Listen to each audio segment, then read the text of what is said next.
Here we are again in Rappahannock County, Virginia. You might hear a lot of extraneous sounds. There could be farm machinery involved. The whole region is respiring with crickets like I don't know if you can hear that. Bird song. Hummingbirds might be rolling around, buzzing, stuff like that. All right, but what I'm going to do today is, I think this will be the last episode of Peace Now, Great American Pacifists. I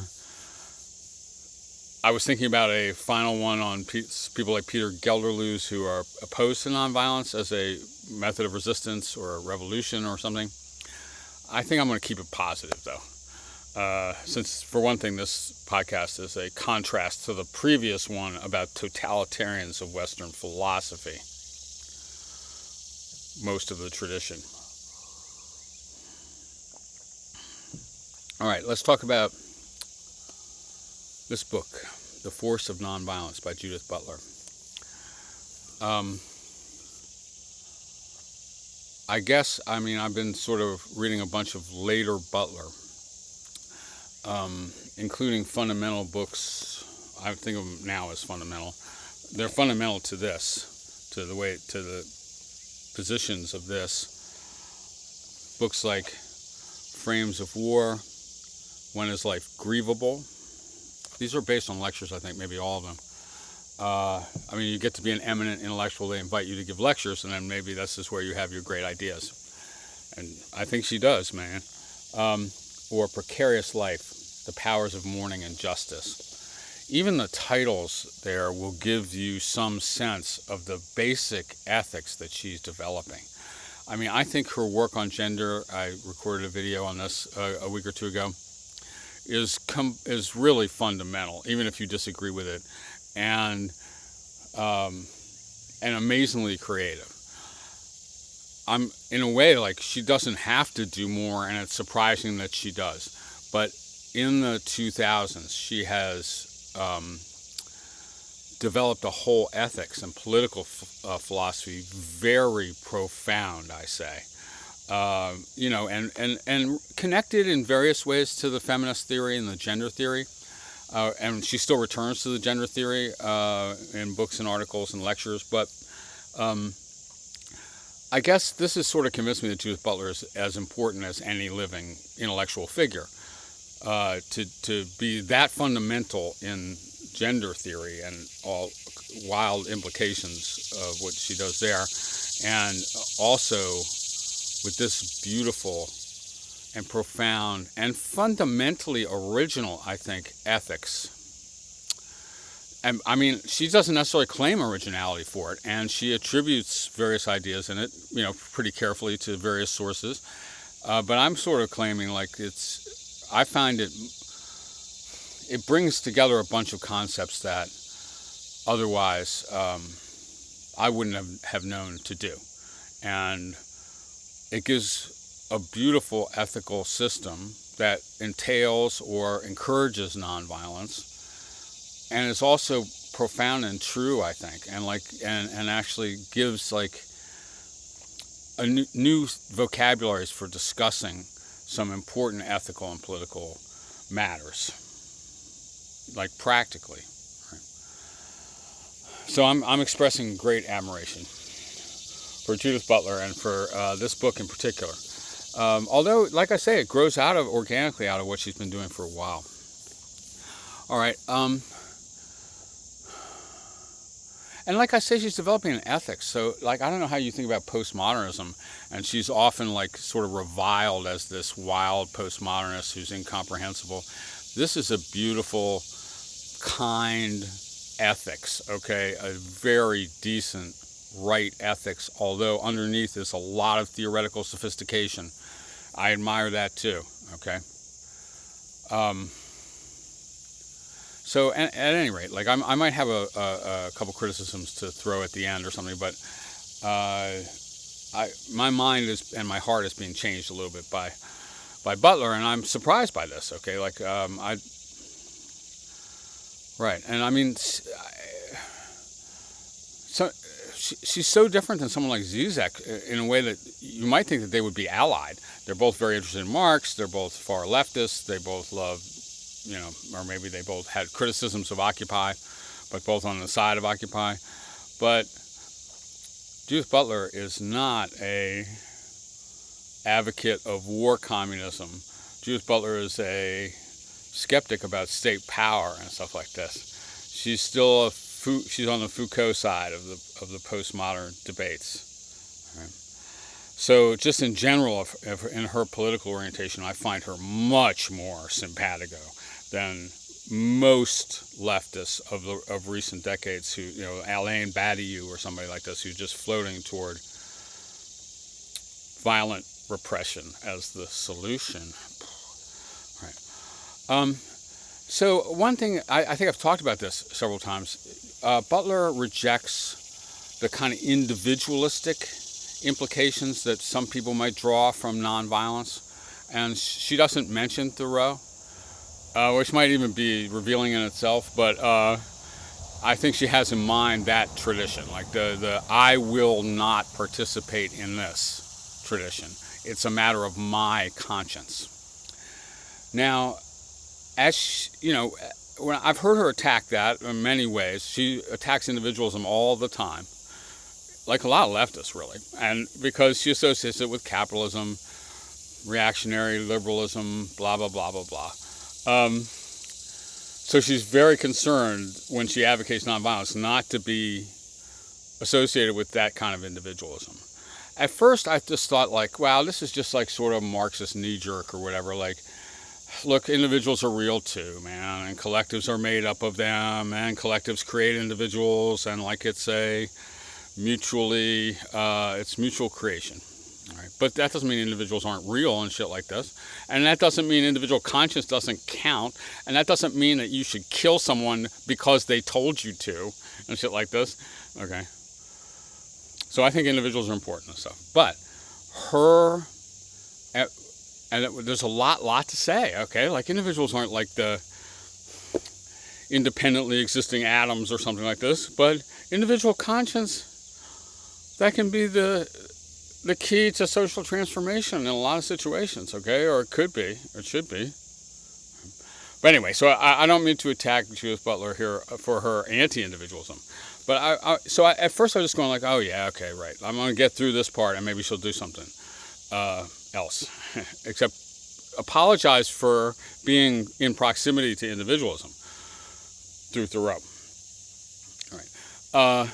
But actually, she really, and I should have expected this, the anti-individualism comes to be a extremely profound vision. Okay, I mean, let me try to read a couple passages here.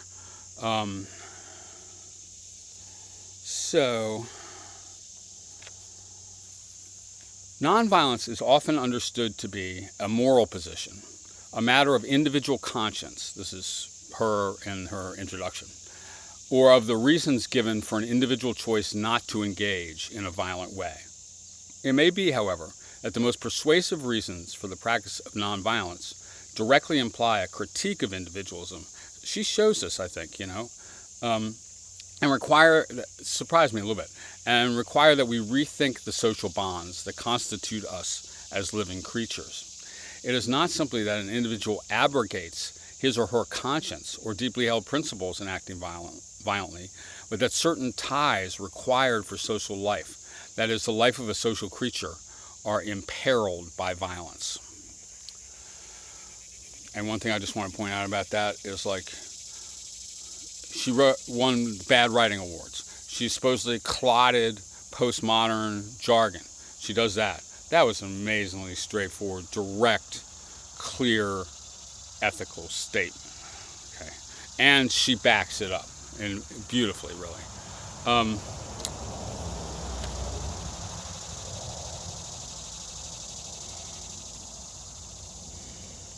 And then she says this, and I think, I did a video drawing out a couple of implications of nonviolence, including against teleological ethics. She does that too. And okay, she draws out some more. And she points out and makes very powerful the connection of nonviolence in detail. She says what this means, the connection of nonviolence to egalitarianism, to equality as a value. And her claim is that nonviolence, which is a style of being, a style of embodiment, she says, almost like gender, entails a certain kind of profound equality. And we'll get into what kind that is. That's the big thing, I think, here. In what sense are we equal? Equal in what? And the answer is, a word that she's gotten from in these previous books, grievability. My second suggestion this is in the first chapter. My second suggestion is that nonviolence does not make sense without a commitment to equality. The reason why nonviolence requires a commitment to equality can best be understood by considering that in this world, some lives are more clearly valued than others. And that this inequality implies that certain lives will be more tenaciously defended than others, like the unequal distribution of violence. Maybe that's entailed by violent ways of living. It is. And that this inequality implies that certain lives will be more tenaciously defended than others. If one opposes the violence done to human lives, or indeed to other living beings, this presumes that it is because those lives are valuable. Again, these are amazingly straightforward philosophical doctrines, right?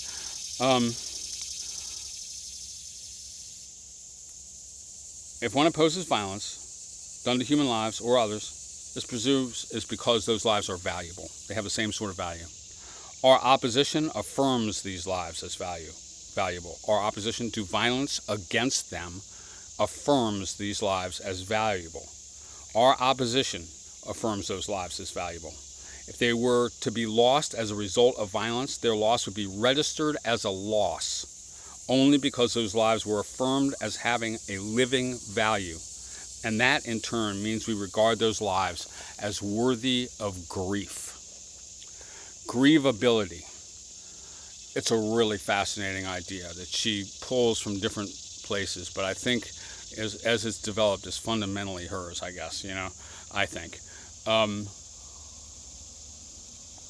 Whose lives are grievable and whose lives are outside the pale of grievability, who would not register as a loss, whose death would not register as a loss to whom.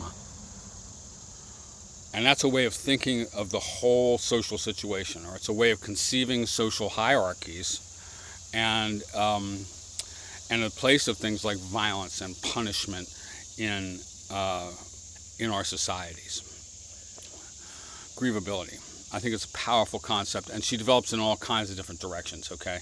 And it's not that you couldn't do something with, some other ways of expressing value, but this is a good one, okay?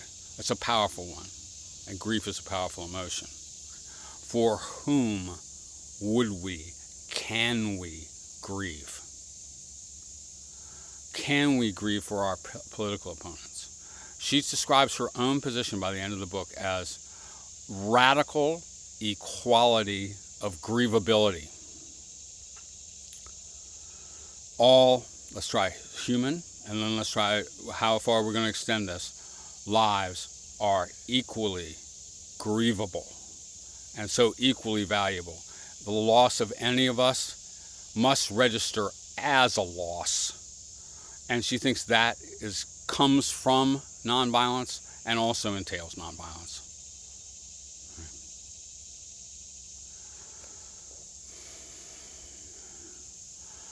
All right.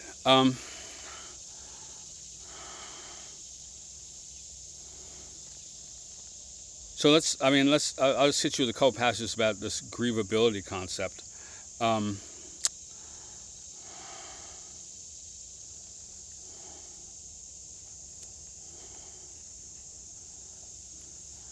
just to continue these same thoughts, this is on page 58. If the interdiction against killing rests on the presumption that all lives are valuable, that they bear value as lives in their status as living beings, then the universality of the claim only holds on the condition that value extends equally to all living beings. This means we have to think not only about persons but animals, not only about living creatures but living processes, the systems and forms of life.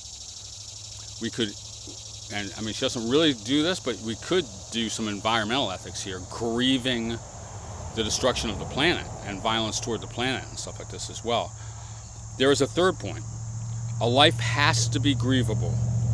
That is, its loss has to be conceptualizable as a loss for an interdiction against violence and destruction to include that life among those living beings to be safeguarded from violence. The condition under which some lives are more grievable than others means the condition of equality cannot be met.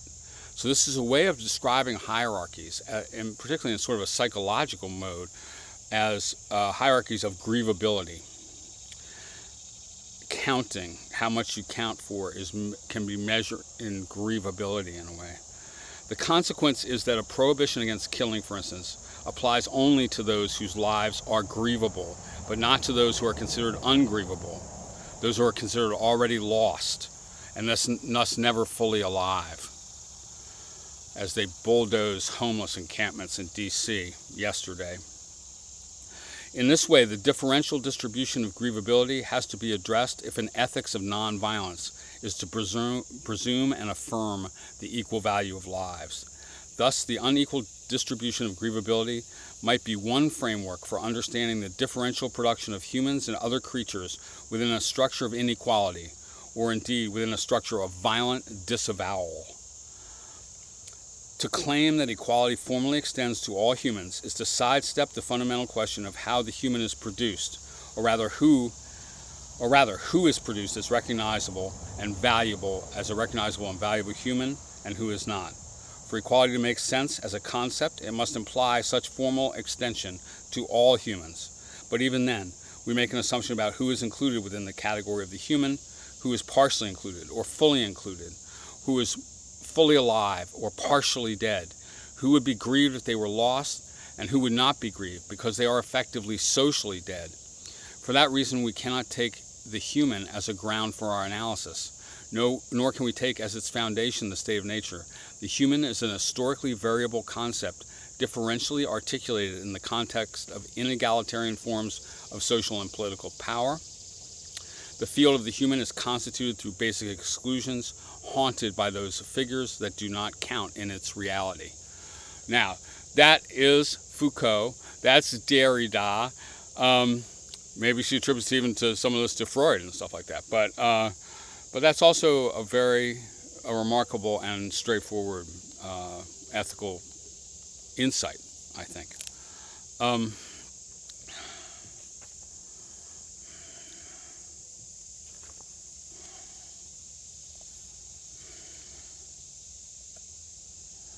All right, let me try this. One normative aspiration of this work is to contribute to the formulation of a political imaginary of the radical equality of grievability. The radically unequal, and then she talks about the radically unequal distribution of grievability that exists now.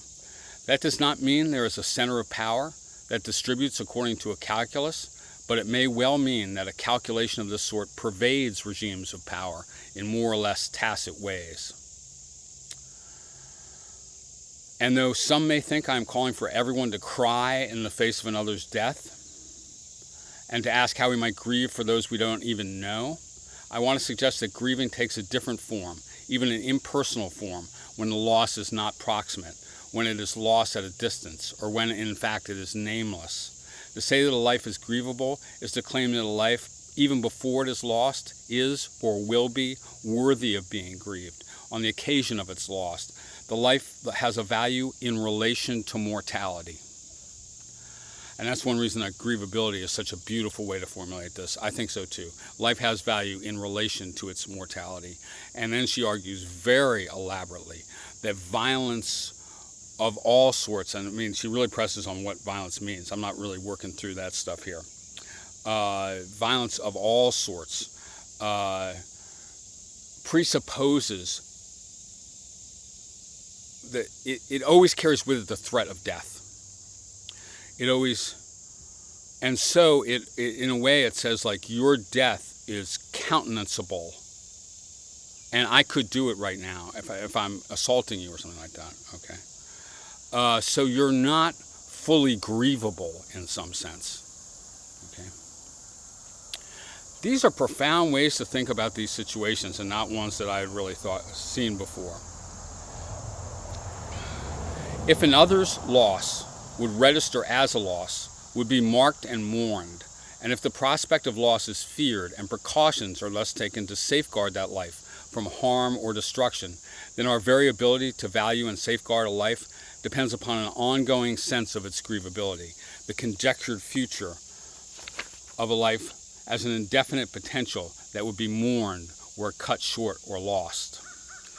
Indeed, if institutions were structured according to a principle of radical equality of grievability, that would mean that every life conceived within those institutional terms would be worth preserving, that its loss would be marked and lamented, and that this would be true not only of this or that life, but of every life. This would, I suggest, have implications for how we think about healthcare, imprisonment, war, occupation, and citizenship, immigration, for instance, all of which make distinctions between populations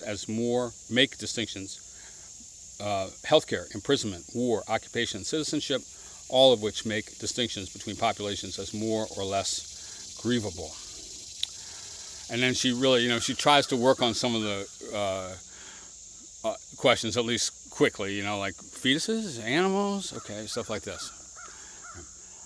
But again, I think she's just basically suggesting this very profound ethical orientation. There's a nice, on page 148, I think, like a nice summary of a lot of this.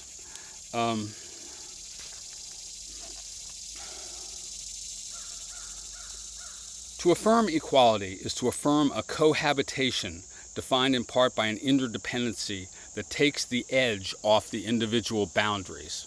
So this is the anti-individualism and the grievability elements are running together here toward the end. Takes the edge off the individual boundaries of the body. Very nice. Or that works that edge for its social and political potential. Such an affirmation of the radical equality of grievability of life is not just my life, although my life would surely be included. It would prove to be quite different from a self-preservation won at the expense of other life, fortified by figures of aggression that project the destructive potential of every social bond in ways that break the social bond itself. Even if none of us are freed from the capacity for destruction, or precisely because none of us is freed from that capacity, that ethical and political reflection converges on the task of nonviolence. It is precisely because we can destroy that we are under an obligation to know why we ought not to do it, and to summon those countervailing powers to curb our destructive tendency. All right, so one thing, she definitely acknowledges the dark side, and this is where the Freudianism comes in. She's saying like social bonds are not just simply happy cooperation or even sad, I grieve you, you grieve me, connections. Social bonds always, and she's working with Melanie Klein here in particular, one of her heroes, the great psychoanalyst. Social connections always have an ambivalence, have a hostility. Almost any social connection raises the possibility of violence. Right? So someone, even mother-child, let's say, things like this, okay? Both ways around. Right. Freud, right? So Butler's concerned to acknowledge that we're not just going to have a happy utopia of everybody's kissy-kissy. All right. God, have I really I fucked the pronouns throughout. Should I re-record this? I said she throughout. And I meant to do this, man. Her pronouns are they, them. Okay. So they argue. Wow, is this misgendering someone that bad? I heard she uses both, though, too. I'm not sure. They use both. Oh my God, man, this is so fucked up. It's amazing how fucked up this is. I'm going to leave it there, though, and I've written about this. Like, I can't do this, man. Even though I want to do it, I think it's right. It just doesn't happen. And that just shows you how, as I said in the thing about Judith Butler before, where I misgendered her, I gendered them. The gender system is so installed in my head, man. She gives me some relief. Having read her gives me some relief, but nothing is really going to cure me, man. There's no way out, dude. I can't help thinking of myself as a him, right? And I can't help thinking of Judith Butler as a her, and that is fucked up.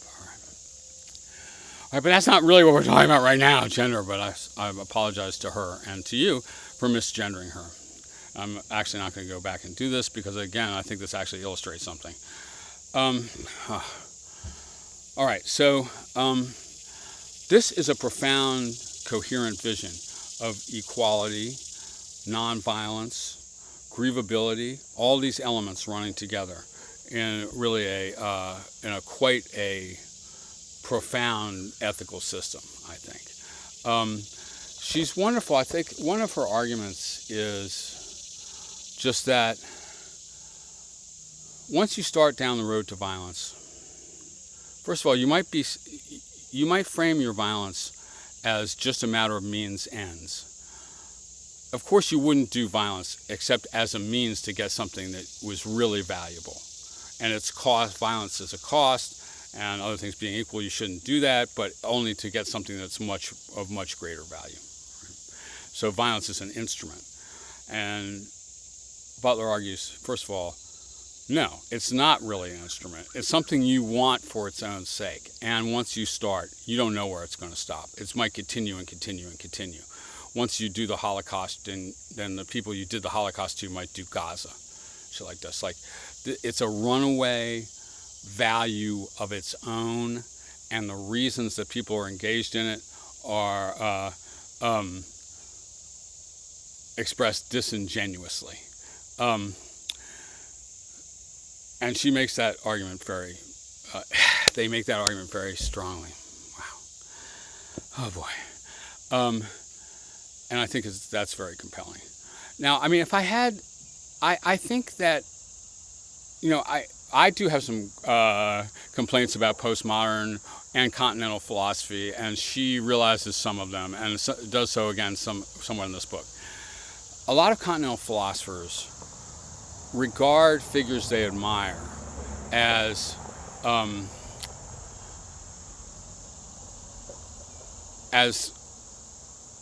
unquestionable authorities in a way. like this book, which is I've been thinking it's like one of the most profound and beautiful things I ever read. It peters out at the end into a discussion of Freud, where I'm just scribbling into the margins, like, why are we doing this? Like, I mean, I didn't need you to grapple with whether Freud would agree with this or not. I don't care whether Freud would agree with this or not, but you definitely do. So she, in other words, she needs to grapple with Freud because, they need to grapple with Freud because Freud is one of their heroes, all right, in this big way. I'd say the same thing about Walter Benjamin here. He wrote an essay about violence. She feels like they feel like they need to grapple with it because Benjamin is one of their big heroes. But I don't think that much happens with Benjamin in here, actually. I really don't. And so it could probably be omitted. And actually the Freud chapter at the end, too, and definitely shouldn't have been the last chapter. Oh, my God. All right. And then, but on the other hand, some of the things that I thought were not going to turn out really did turn out, like the Melanie Klein discussion, which is psychoanalytically oriented. That Butler does great, I think. Like, I started inside going like, oh man, not Melanie Klein, why? Just tell me what you think, okay? Judith Butler, I want to know what you think, and I don't need to know what Melanie Klein thinks because I don't even respect psychoanalysis, okay? But actually, in working this idea that every social bond is ambivalent in this way, it turns out to be really relevant and to develop the ideas. So, she can't tell, maybe we can't tell. If they can't tell, maybe we can't tell how it's going to turn out. But you could have edited in retrospect and edited way down on the Freud, omitted Benjamin.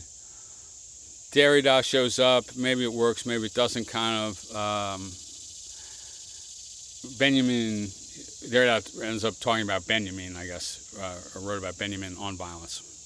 All right, at any rate, but the fundamental thing I want to convey is my great admiration for Judith Butler and for her later work in ethics and on grievability and this beautiful book, The Force of Nonviolence.